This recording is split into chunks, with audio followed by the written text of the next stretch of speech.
From Hollywood, Colgate Tooth Powder presents The Mel Blanc Show, written by Mac Benoff, with Mary Jane Croft, Joe Kern, Hans Conried, Alan Reed, Jill Walker, the sportsman, Victor Miller and his orchestra, and starring the creator of the voice of Bugs Bunny. What's up, Doc? Yes, Colgate Tooth Powder for a breath that's sweet and teeth that sparkle brings you The Mel Blanc Show, with Mel playing his new character, Zookie. Hello, everybody. Hello, everybody. Hi. Starring himself in person, Mel Blanc. Hi, folks. Ugga, ugga, boo, ugga, boo, boo, ugga.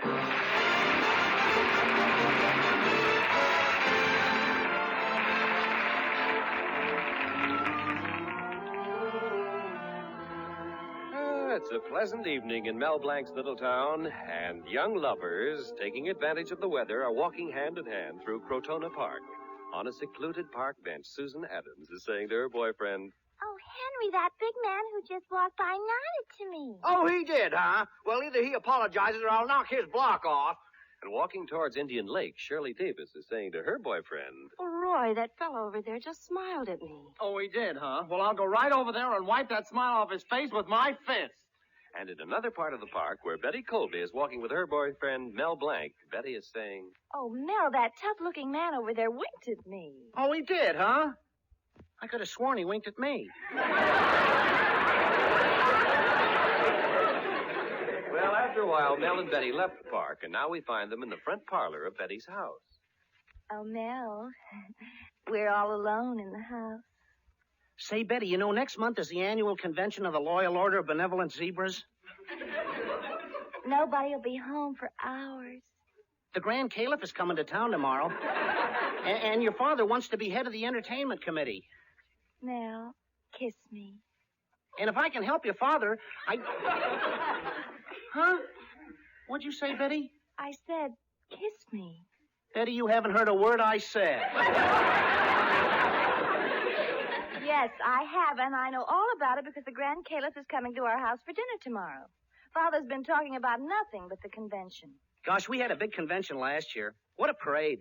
2 big brass bands followed by 3,000 members, all dressed like zebras. Were there many people watching? Well, I don't know, Betty. The part of the zebra I was didn't get a chance to look out. And after the parade, the brother zebras really went to town. Brother Jones climbed up to the top of a flagpole, and he hung by his teeth. Did he stay up there long? No, Brother Jones came down immediately, but his teeth stayed up there for hours. Gosh, if your father gets to be head of the entertainment committee, he'll be in charge of supplying the food, and he'll make a lot of money out of his supermarket. And if I help him, he'll surely let me take you to the big dance.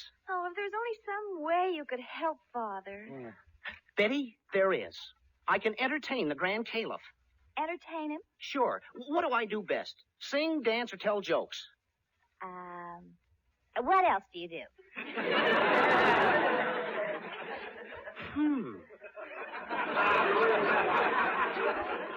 Well, I'm a great juggler. Here, I'll take these 3 dishes and show you. Now, watch this. Mel, you'll break them. Oh, Betty, where's your confidence? Betty, where's your broom? Oh, there must be something I can do. Oh, there's somebody at the door. Come in. Hello, hello. Oh, it's Professor Potchnick, the piano teacher. Hello, Professor. I know that 2 is company and 3 is a crowd. Yes, that's right. But as long as you got such a big room, I'll stay. I thought I would drop in for a minute. I was just giving lessons to that little kid next door. Oh, yes, how is he playing, Professor? Terrible. He's got an upright piano, but when he plays, it's a downright shame. I told him to hit do, he hit re. I told him to hit re, he hit fa. I told him to hit me, and he did, right in the eye.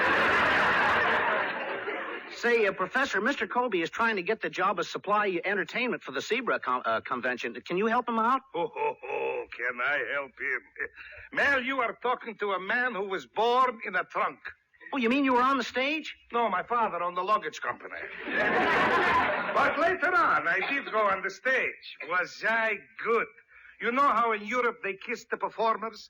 I was so good, an old lady ran up on the stage and bit me. Oh, what did you do on the stage, Professor? Oh, I was part of a dance team, Sonia and Max. 15 minutes of Charleston. I will never forget how I met Sonia.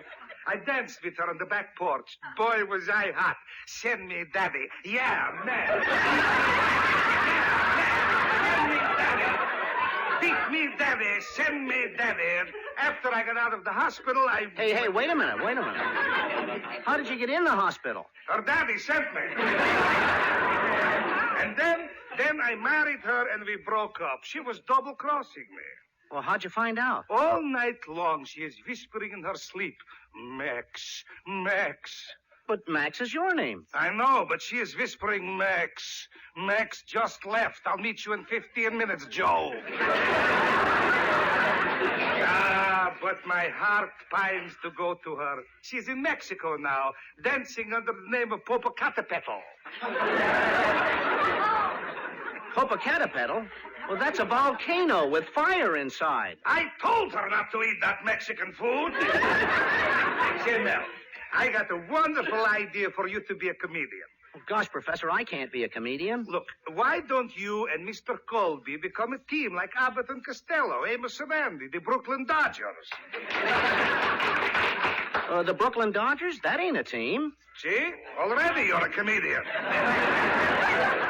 Say, that's a good idea. I know a lot of old jokes, too. And I'd do anything to take Betty to the zebra dance. Well, quite a crowd here tonight. Hello, everybody. Hello, Father. Mr. Colby. Hello, Mr. Colby. Hey, Mel, try what I told you. All right. Mr. Colby, who was that lady I saw you with last night? It's none of your business. My social life is strictly personal. Oh, don't get mad, Mr. Colby. That's a joke.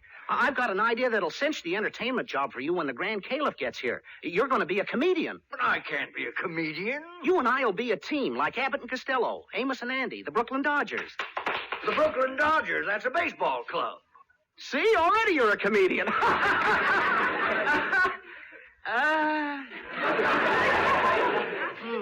That didn't come out right. Mr. Colby, we will give you an idea how it goes. Go ahead, Mel. All right. I got a chicken that lays 7 eggs in 5 days. 7 eggs in 5 days? What for? So she can get the weekend off.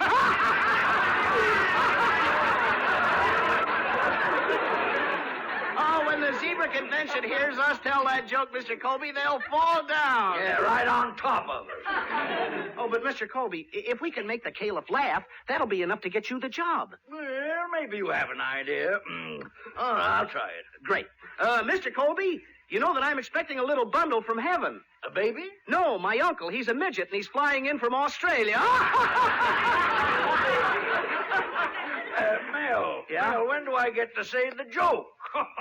You see already, he's a ham yet. Great. Now, I'll say to you, and then...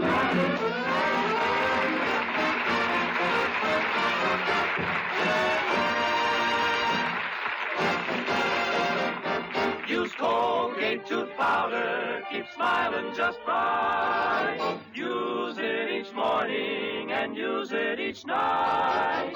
It cleans your teeth, makes breath so sweet. Use Colgate tooth powder. Want teeth that sparkle and dazzle? A breath that's fresh and sweet? Then try Colgate tooth powder. For the new all-purpose Colgate tooth powder cleans your teeth and sweetens your breath. Yes, this new all-purpose tooth powder produces an amazingly rich, active foam that's marvelously effective.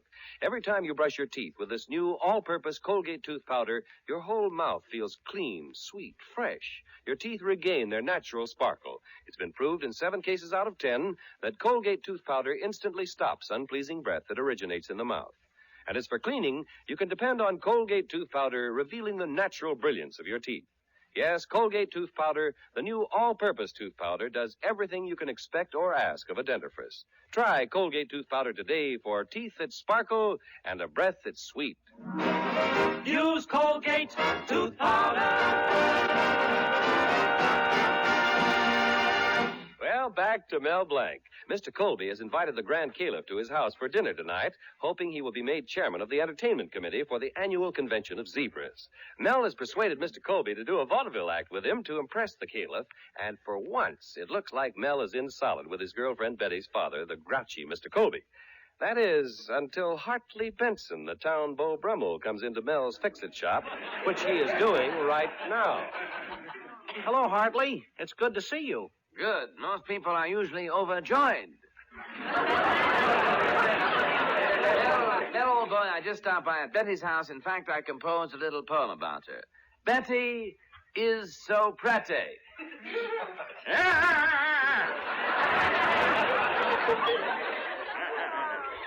What were you doing at Betty's house? Well, I stopped by to pick up a book I loaned her. Oh, it's full of romantic passion and burning kisses. The story of a young man, handsome, dashing, a modern Casanova, each night pursued by another beautiful woman. Oh, sounds terrific. What's the name of the book? It's my diary.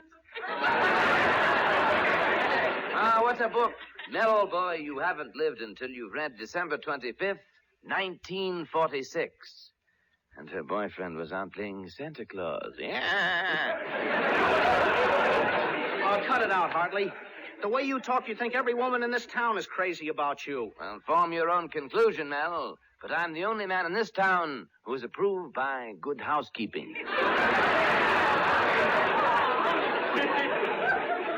So is Drano. Now, look, Hartley. I'm busy. I've got a date with Mr. Colby. That's the purpose of my visit, old boy. Mr. Colby has decided that it would be beneath his dignity to perform a cheap vaudeville act. So I'm to tell you to stay away from the house, or he'll break every bone in your body. Well, goodbye, old boy. Nice seeing me.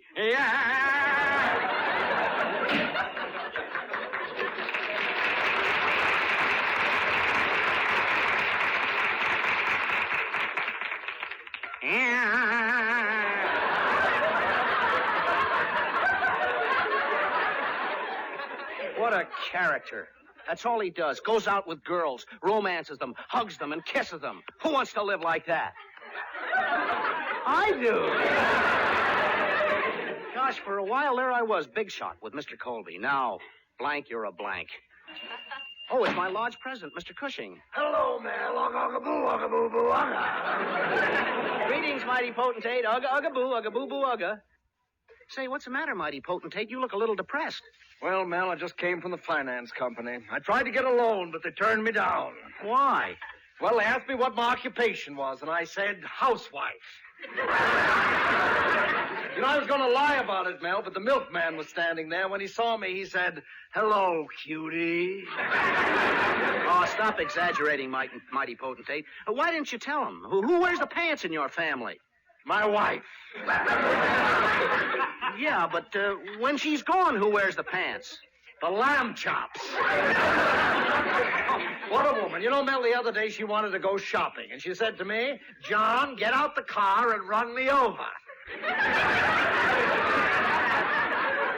Yeah, what a temptation.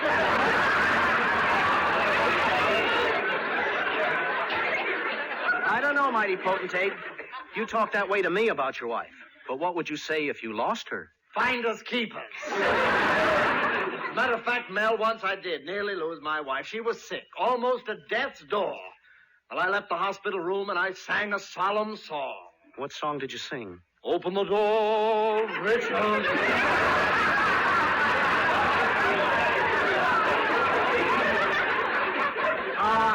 Stop those wild stories, mighty potentate. I've got plenty of my own troubles. Mr. Colby wants to get the job as head of the entertainment committee, but he didn't like my idea for helping him. Now I won't be able to take Betty to the zebra dance. Mel, I happen to be a good friend of our Caliph. He's very much impressed by movie stars. Now, if you could... Say, that's a wonderful idea, mighty potentate. How did you ever think of the idea of me impersonating different people? Mel, ever since I got married, I've always wished that I was someone else. Gosh, the Caliph will be at Mr. Colby's house soon. I got to get some costumes to impersonate the movie stars. Meanwhile, I'll send Zuki over to tell Mr. Colby what I'm going to do. Oh, he'll love this idea. Oh, Zuki! Zuki!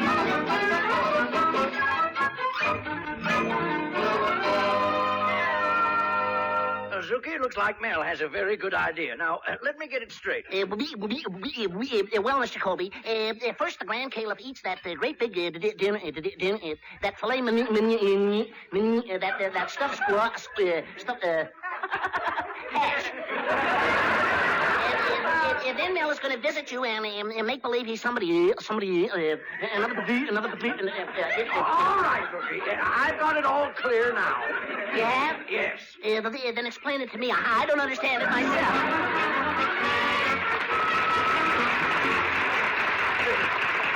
Well, I hope you enjoyed the dinner, mighty, supreme, all-powerful, omnipotent, greatest, most judicious emperor, protector, wise... All right. Oh, yes.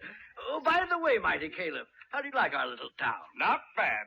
Of course, I come from Florida myself. Florida? Yes, didn't you notice the snow on my car? That's a very funny joke. You know, mighty Caliph, if I were head of the entertainment committee, which it may behoove your supreme mightiest to appoint me, I would make you MC of our convention show.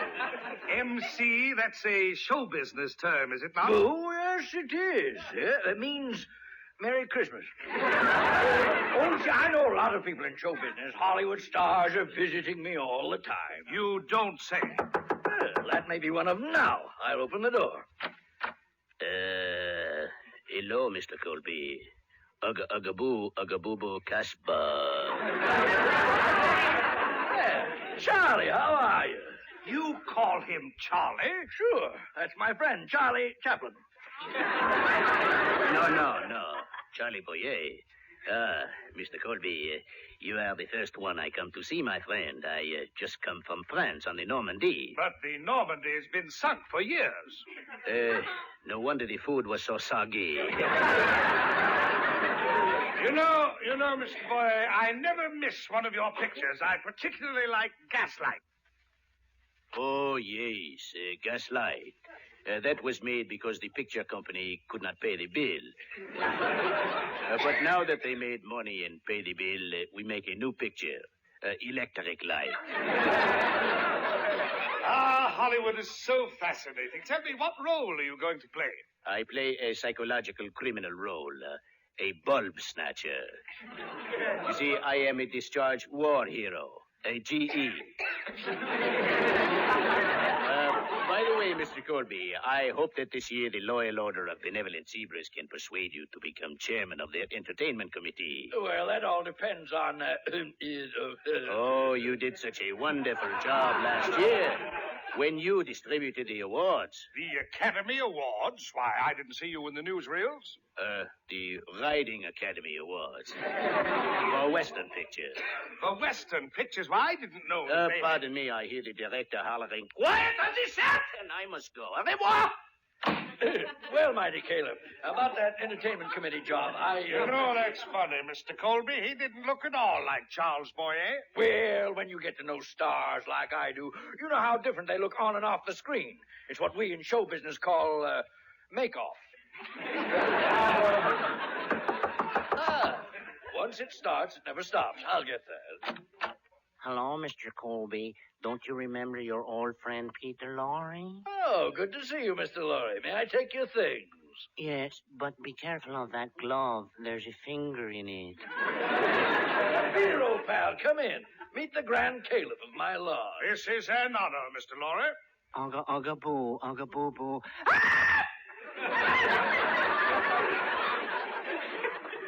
Hello, everybody. Body. That's a nice word. Lorre, you look worried. What's the matter? Oh, I had a terrible nightmare last night. I dreamt that I killed 2 men. Well, why worry about it? It was only a dream. Then why did I pay postage on the 2 bodies I shipped to Milwaukee? Oh, Mr. Lorre, you don't really mean that, do you? Of course not. I'm such a happy fellow. Last night we had such a gay time at a party. We played Spin the Body, Hide and Shriek, and Ducking for. Ducking for apples? No, after we duck them, they can't eat apples. I also have a hobby, hunting. Last week I went hunting with my friend George. I always wanted to have an elk's head hanging in my den. Did you get one? I was lucky. George was an elk. Well, I must go now. Au revoir. I mean, goodbye. Au revoir. Wait a minute. I knew there was something phony here. Oh, Mel Blanc, you idiot. Now you've really gummed things up for me. Oh, well, gosh, Grand Caliph, I was only trying to help Mr. Colby so I could take his daughter to our zebra dance. He didn't want to do what we originally planned. What did you plan? Well, I was supposed to say to him, Mr. Colby, this housing shortage is terrible. Do you still live in that penthouse? And he was supposed to say, yes, I'm lucky I still have a roof under my feet. Roof? Oh, you like it? Like it? Why, it's terrific. That's smart entertainment. Did you hear that, Mr. Colby? Yes, he likes it. Well, let's give him some more. Hey, Yabba! What is it, Costello? Hey, Yabba! You know my folks are into iron and steel business. You don't say. Oh, yeah. My mother irons and my father steels.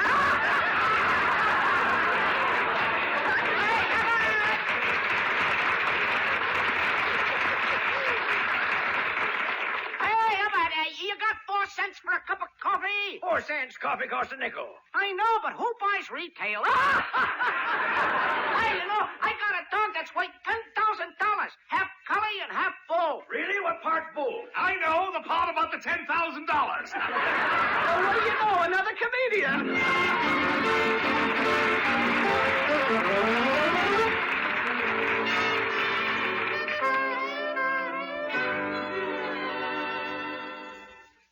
Gosh, Mel, it was wonderful how you helped Father get the entertainment committee job. Just what did you do? Oh, it was nothing. I just told a few terrific jokes like, get a load of this one.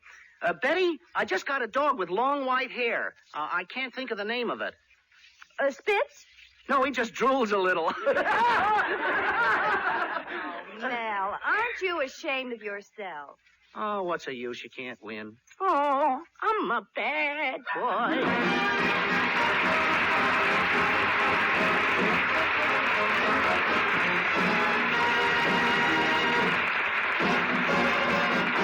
Use Colgate tooth powder, keep smiling just right. Use it each morning and use it each night. It cleans your teeth, makes breath so sweet.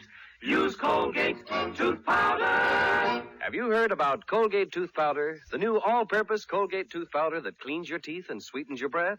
Colgate tooth powder creates a rich, lively, clean-tasting foam that really cleans. Your whole mouth feels fresh and sweet. It's been proved in 7 cases out of 10 that Colgate tooth powder instantly stops unpleasing breath that originates in the mouth. And when it comes to cleaning your teeth, this new all-purpose Colgate tooth powder removes dingy surface stains, reveals the natural brilliance of your teeth. Colgate tooth powder does everything a dentifrice should do. That's why it's an all-purpose tooth powder. Use Colgate tooth powder for teeth that sparkle and a breath that's sweet. Use Colgate tooth powder.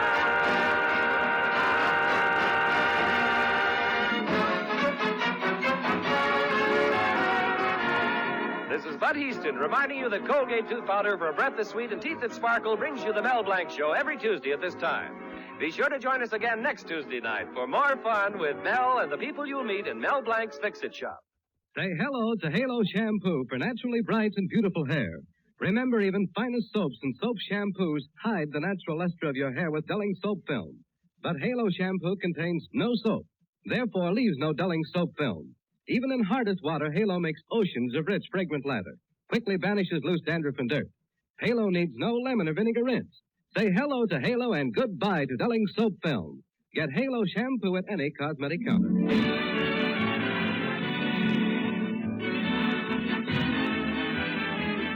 Ladies, now more and more fats and oils are needed to make more and more of the things we need so badly. Your butcher pays you a high price for every pound of waste fat you take to him. So do fill a tin and turn it in. Remember, Mel Blanc at the same time every Tuesday night. This is CBS, the Columbia Broadcasting System.